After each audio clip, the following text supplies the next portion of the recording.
টানা ১৭ বছর রাজপথের ধুলোবালি, জেল-জুলুম আর হুলিয়া মাথায় নিয়ে যিনি বিএনপির পতাকাকে এক চুলও নড়তে দেননি, তিনিই এবার বসতে যাচ্ছেন দেশের সর্বোচ্চ পদে। শত প্রতিকূলতায় নিঃশব্দে দল গড়ে তোলার ব্যক্তিটি হচ্ছেন মির্জা ফখরুল ইসলাম আলমগীর।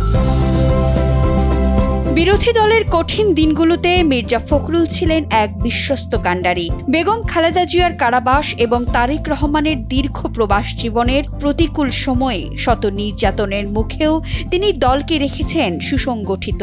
তৎকালীন দলীয় চেয়ারপারসন এবং ভারপ্রাপ্ত চেয়ারম্যানের অনুপস্থিতিতে দেশে থেকে সংবাদ সম্মেলন, রাজনৈতিক কর্মসূচি, জোটের সঙ্গে আলোচনা এবং আন্দোলনের কর্মসূচি ঘোষণায় তিনি সামনে থেকে নেতৃত্ব দিয়েছেন।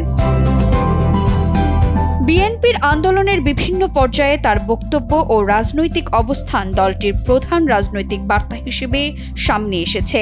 জীবন অবাক না করলে কে করবে? 28% মিল্ক ফ্যাটের অবাক করার সাথে ফ্রেশ মিল্ক পাউডার। জীবন অবাক করুক প্রতিদিন। কার্যক্রম নিষিদ্ধ আওয়ামী লীগ সরকারের দীর্ঘ শাসনামলে বিএনপির আন্দোলন, মামলা, গ্রেপ্তার ও রাজনৈতিক কর্মসূচির মধ্যেও তিনি দলের মহাসচিব হিসেবে দায়িত্ব পালন করে গেছেন।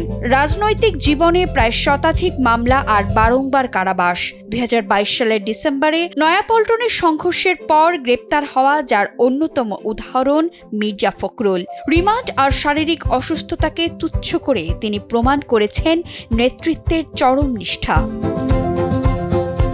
ছাত্র জীবনের বামপন্থী রাজনীতি থেকে শিক্ষকতা, সরকারি চাকরি, পৌর রাজনীতি, মন্ত্রিত্ব থেকে জাতীয় রাজনীতি, মির্জা ফখরুলের রাজনৈতিক জীবন যেন বহুমাত্রিক এক ক্যানভাস। 2009 সালে সিনিয়র যুগ্ম মহাসচিব, 2011 সালে ভারপ্রাপ্ত মহাসচিব এবং 2016 সালে দলের মহাসচিব নির্বাচিত হয়ে বিএনপিকে রাজপথে নেতৃত্ব দিয়েছেন তিনি। 2018 সালের নির্বাচনে বগুড়া 6 আসন থেকে সংসদ সদস্য নির্বাচিত হলেও দলীয় সিদ্ধান্তে তিনি শপথ নেননি। পরবর্তীতে 2026 সালের জাতীয় নির্বাচনে ঠাকুরগাঁও 1 আসন থেকে সংসদ সদস্য হয়ে স্থানীয় সরকার মন্ত্রীর দায়িত্ব গ্রহণ করেন তিনি।